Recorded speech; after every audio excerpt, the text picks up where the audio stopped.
Nampally forensic science ల్యాబ్లో ప్రమాదంపైన దర్యాప్తు ముమ్మరం చేశారు. సంచలనం రేపుతున్నాయి ఎఫ్ఎస్ఎల్ అగ్ని ప్రమాదంపైనున్న ఎఫ్ఐఆర్ అయితే. ఇక ప్రమాదంపైన ఎఫ్ఎస్ఎల్ ఇన్స్పెక్టర్ శ్రీనివాస్ రెడ్డి పోలీసులకు ఫిర్యాదు చేశారు. ప్రమాదంలో 40 కంప్యూటర్లు, హార్డ్ డిస్క్లు, ల్యాప్టాప్లు సహా కొన్ని ఫైళ్లు మరియు ఎవిడెన్స్ డేటా కాలిపోయినట్టుగా కూడా గుర్తించారు. 5 గదుల్లోని ఫైళ్లు కాలిపోయినట్టుగా కంప్లైంట్ ఇచ్చారు. కంప్యూటర్ ఫోరెన్సిక్ ల్యాబ్ మరియు property room, case verification chamber, analysis chamber, server రూమ్లో ఫైళ్లు దగ్ధమయ్యాయి అంటూ ఎఫ్ఎస్ఎల్ ఇన్స్పెక్టర్ తెలిపారు. మంటలు అదుపులోకి వచ్చిన తర్వాత గదులను పరిశీలించామని ఇన్స్పెక్టర్ తెలిపారు. ఇక ఎఫ్ఎస్ఎల్ ల్యాబ్ను సీజ్ చేసి మరొకసారి క్లూస్ టీం మరియు ఎస్బీ తనిఖీలు చేపట్టారు. అగ్ని ప్రమాద సమయంలో ఎవరు ఉన్నారు అనే దానిపైన కూడా ఆరా తీస్తున్నారు. ఎఫ్ఎస్ఎల్ కార్యాలయంలోని సీసీ కెమెరాల ఫుటేజ్ని కూడా పరిశీలిస్తున్నట్టుగా కూడా తెలుస్తోంది. ఇదే అంశంపైన పూర్తి డీటెయిల్స్ మా ప్రతినిధి సతీష్ లైవ్ లో అందిస్తారు. సతీష్, చెప్పండి, నాంపల్లి ఫోరెన్సిక్ సైన్స్ ల్యాబ్ లో ప్రమాదం పైన ముమ్మరంగా దర్యాప్తు జరుగుతుందని తెలుస్తోంది. కంప్లీట్ అప్డేట్స్ ఏంటి?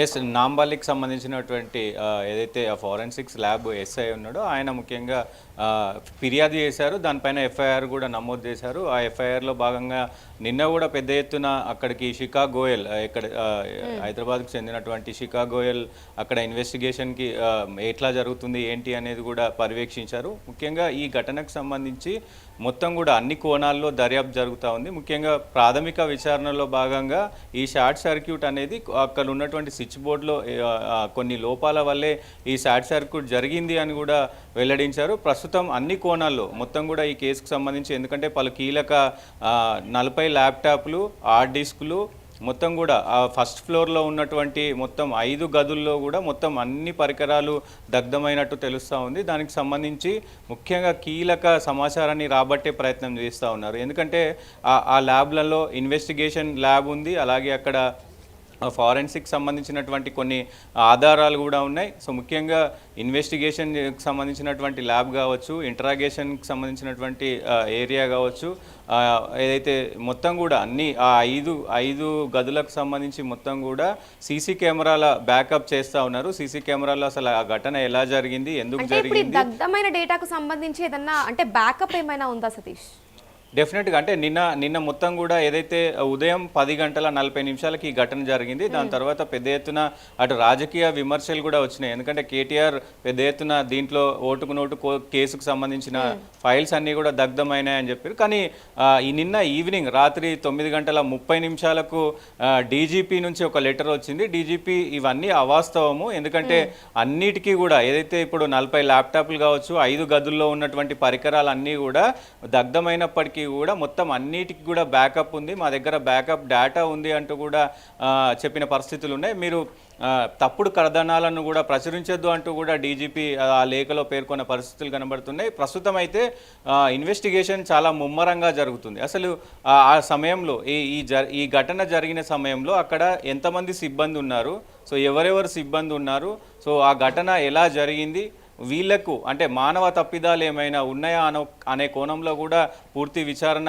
ఇప్పుడు ప్రస్తుతం ముమ్మరం చేశారు. ఇప్పటికే ప్రస్తుతం అందరూ కూడా ఏదైతే క్లూస్ టీం కావచ్చు, ఫింగర్ ప్రింట్కి సంబంధించినటువంటి టీం కావచ్చు, అందరూ కూడా వెళ్తూ ఉన్నారు. ఈ ఘటన పైన పూర్తి చర్చ అక్కడ అంటే మొత్తం కూడా సెర్చ్ చేస్తూ ఉన్నారు డాగ్ స్క్వాడ్ తోటి. మొత్తం కూడా ప్రస్తుతం నిన్న జరిగింది, మళ్ళీ ఈరోజు కూడా చాలా ముమ్మరంగా ఈ కేసుకు సంబంధించిన పలు కీలక అంశాలపైన కూడా దర్యాప్తు అయితే జరుగుతూ ఉన్నది. ముఖ్యంగా ప్రస్తుతం ఏదైతే దగ్ధమైన ఫైల్స్ అవన్నీ ఉన్నాయి, డాక్యుమెంట్స్ ఇంపార్టెంట్వి, ఎటువంటి ఇంపార్టెంట్ కేసులకు సంబంధించింది అనే డీటెయిల్స్ ఏమైనా బయటకు వచ్చాయా?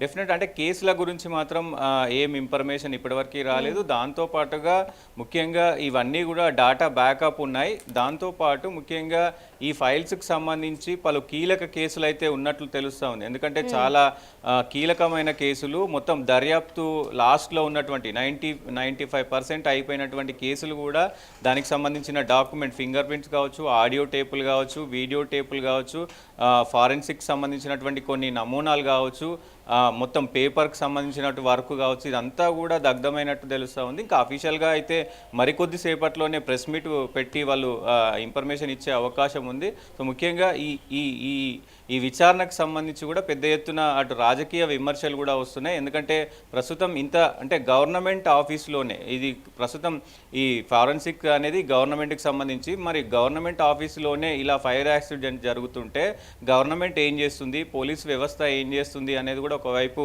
చర్చనీయాంశంగా మారింది. దాంతో పాటుగా పోలీసులు ఇప్పటి వరకు పెద్దగా ఈ ఘటన పైన స్పందించలేదు. దాంతోపాటు రాజకీయంగా కూడా పెద్ద ఎత్తున ఎవరు స్పందించలేదు. ప్రస్తుతం కాంగ్రెస్ పార్టీకి సంబంధించి అటు రేవంత్ రెడ్డి కానీ, ఎందుకంటే రేవంత్ రెడ్డి హోంశాఖ మంత్రిగా ఉన్నారు కాబట్టి మినిమం స్పందించాల్సిన అవసరం అయితే ఉండేది, మరి ఎందుకు స్పందించట్లేరు అంటూ కూడా పెద్ద ఎత్తున విమర్శలు వస్తూ ఉన్నాయి. సో భద్రకు సంబంధించి కూడా అంటే పోలీస్ శాఖలో హోంమంత్రి లేకపోవడం వల్లే ఇలాంటి ఘటనలు జరిగినప్పుడు కూడా అంటే సరిగా ఎవరు స్పందించట్లేదు. ఎందుకంటే దాదాపు 10:40కి ఈ ఘటన జరిగితే, నిన్న 10:40కి ఈ ఘటన జరిగితే ఫైర్ ఇంజన్లు రావడానికి దాదాపు 1 గంట టైం పట్టిందని కూడా చెప్తా ఉన్నారు.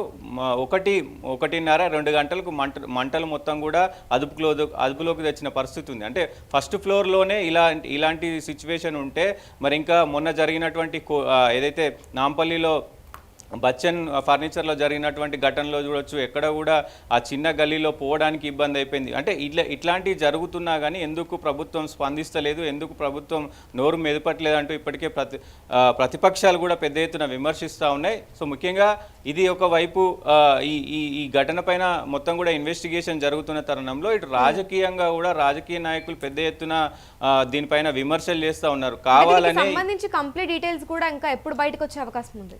డెఫినెట్గా మరి కొద్దిసేపట్లో ప్రెస్ మీట్ పెట్టనే ఉన్నారు. ఈ ఎఫ్ఎస్ఎల్కి సంబంధించినటువంటి పూర్తి సమాచారం ఏంటి, అసలు ఏం మిస్ అయినాయి ఏంటి, అసలు ఎలా జరిగింది అనే దానిపైన కూడా వాళ్ళు ప్రెస్ మీట్ పెట్టి చెప్పే అవకాశాలు అయితే కనబడతా ఉన్నాయి. ముఖ్యంగా దీనికి సంబంధించి రాజకీయ కోణంలో ఇది పెద్ద ఎత్తున ఒకవైపు వేరే లెవెల్లో వెళ్తుంది కాబట్టి దీన్ని మరి ఎలా చూస్తారు ఏంటి అనేది కూడా ఒక చర్చనీయాంశంగా మారింది. అంటే ఈ ఘటనకు సంబంధించి ప్రస్తుతం అయితే చాలా ఫైల్స్ ఏదైతే 40 ల్యాప్టాప్లు కానీ హార్డ్ డిస్కులు కానీ ముఖ్యంగా ఆ రూమ్లో ఉన్నటువంటి డాటా అంతా కూడా దగ్ధం అవ్వడానికి మెయిన్ కారణం ఏంటి, ఎస్పెషల్లీ ఆ ఫస్ట్ ఫ్లోర్లోనే ఈ ఘటన జరగడానికి గల కారణాలు ఏంటి అనే దానిపైనే పెద్ద చర్చ జరుగుతుంది. సో మరి ఈ కేసులో మరి ఎన్ని మలుపులు తిరుగుతాయో చూడాల్సిన అవసరం అయితే ఉంటుంది. Amulya. Right, thank you Satish. Nampally forensic science ల్యాబ్లో ప్రమాదం పైన దర్యాప్తును ముమ్మరం చేశారు. ఇటు ఎఫ్ఎస్ఎల్ అగ్ని ప్రమాదం పైన ఎఫ్ఐఆర్లో సంచలనం రేపుతుందనే చెప్పాలి. ఇక ప్రమాదం పైన ఎఫ్ఎస్ఎల్ ఇన్స్పెక్టర్ శ్రీనివాస్ రెడ్డి పోలీసులకు ఫిర్యాదు చేశారు. ప్రమాదంలో 40 కంప్యూటర్లు, హార్డ్ డిస్క్లు, ల్యాప్టాప్లు సహా కొన్ని ఫైళ్లు మరియు ఎవిడెన్స్ డేటా కాలిపోయినట్టు గుర్తించారు. 5 గదుల్లోని ఫైళ్లు కాలిపోయినట్టుగా కూడా కంప్లైంట్ ఇచ్చారు. ఇక computer forensic lab, property room, case verification chamber, analysis chamber, ఇక సర్వర్ రూమ్లో ఫైళ్లు దగ్ధమయ్యాయి అంటూ ఎఫ్ఎస్ఎల్ ఇన్స్పెక్టర్ తెలిపారు. ఇక మంటలు అదుపులోకి వచ్చిన తరువాత గదులను పరిశీలించాము అని, ఎఫ్ఎస్ఎల్ ల్యాబ్ను సీజ్ చేసి మరొకసారి క్లూస్ టీమ్ ఎస్బీ తనిఖీలు చేపట్టిందని తెలిపారు. అగ్ని ప్రమాదం సమయంలో ఎవరున్నారనే దానిపైన కూడా ఆరా తీస్తున్నారు. ఇక ఎఫ్ఎస్ఎల్ కార్యాలయంలోని సీసీ కెమెరాల ఫుటేజ్ను కూడా పరిశీలిస్తున్నట్టుగా కూడా తెలుస్తుంది. మరికొద్ది సేపట్లోనే ఇటు ఈ నాంపల్లి ఫోరెన్సిక్ ల్యాబ్కి సంబంధించి ఖచ్చితంగా కూడా మరిన్ని కీలక విషయాలను కూడా ఇటు ప్రెస్ మీట్ ద్వారా బయటపెట్టే అవకాశాలు కనిపిస్తున్నాయి.